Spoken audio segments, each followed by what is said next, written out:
soalan nombor 8. Silakan Yang Berhormat Menteri Kewangan. Terima kasih Yang Berhormat Bagan atas soalan tersebut. Datuk Yang Di-Pertua,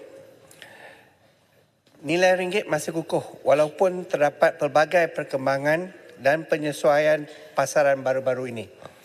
Setakat 4 November 2024, ringgit telah mengukuh sebanyak 5.03% berbanding dolar Amerika.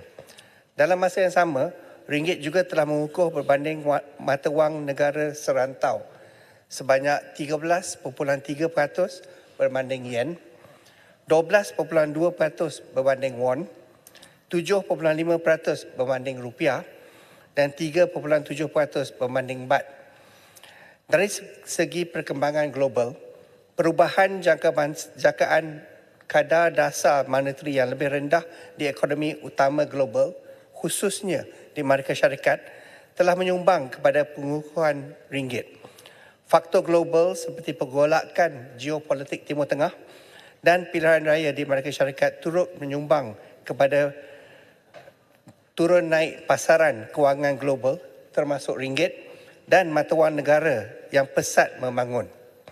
Selain perkembangan luaran, ekonomi Malaysia juga sedang berkembang dengan baik.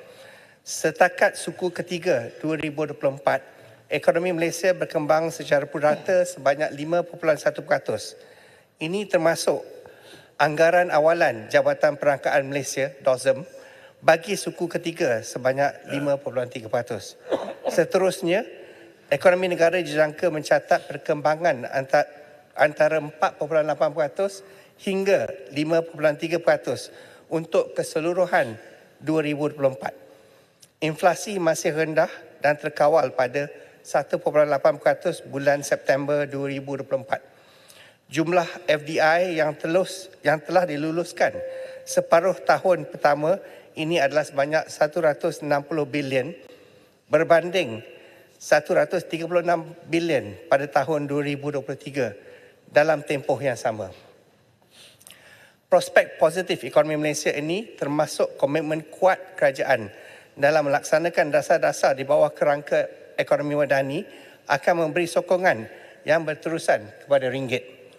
Matlamat kerajaan adalah untuk memastikan bahawa ringgit didagangkan dengan keadaan teratur. Oleh demikian, Bank Negara Malaysia sentiasa mengambil langkah dalam pasaran pertukaran asing, FX intervention, untuk membendung penggerakan mata wang yang dianggap berlebihan. Sekian, terima kasih. Yang Berhormat Bagan, soalan tambahan. Terima kasih. Soalan tambahan dari Ketua.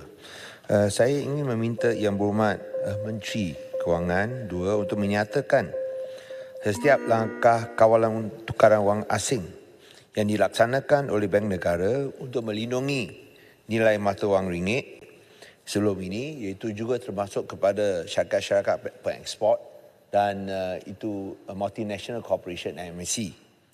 Dan adakah ia akan dibatalkan atau dilonggarkan berikutan pengukuhan nilai mata wang ringgit serta juga ramalan nilai mata wang ringgit serta impak kepada ekonomi Malaysia sekiranya Donald Trump yang cenderung kepada dasar proteksionis memenangi pilihan raya Amerika Syarikat, pilihan raya Presiden Amerika Syarikat pada hari esok. Sekian, terima kasih.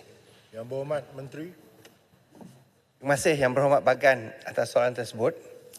Datuk Yang Di-Pertua, kerajaan dan BNM telah mengambil tindakan terselaras untuk menggalakkan pendapatan pelaburan asing dibawa balik dan ditukar kepada ringgit oleh GLC dan GLIC dan syarikat korporat secara konsisten.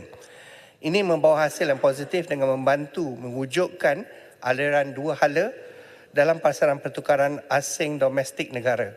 Seterusnya, membantu menyokong ringgit dan mengukuhkan keyakinan sektor perniagaan.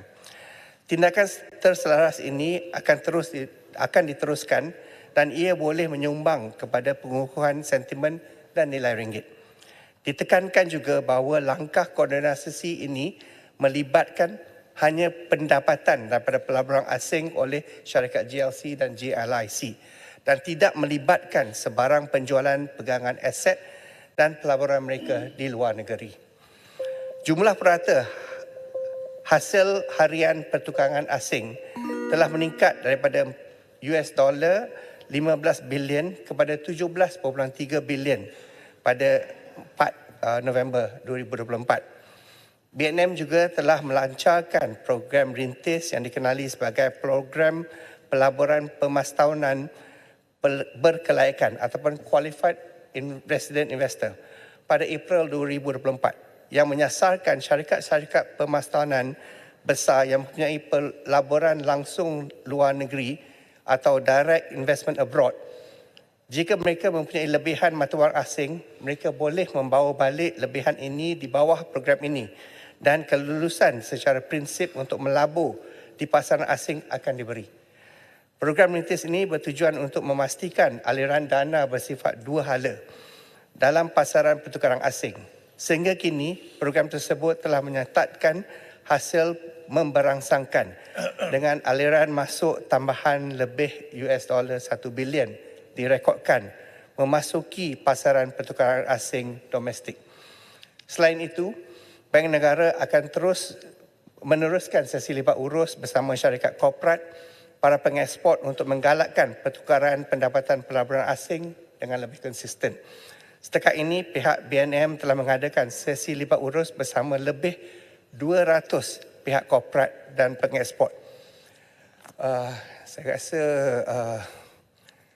keputusan pilihan raya di Amerika Syarikat kita tunggu sampai habis keputusan dulu lah kan. Terima kasih.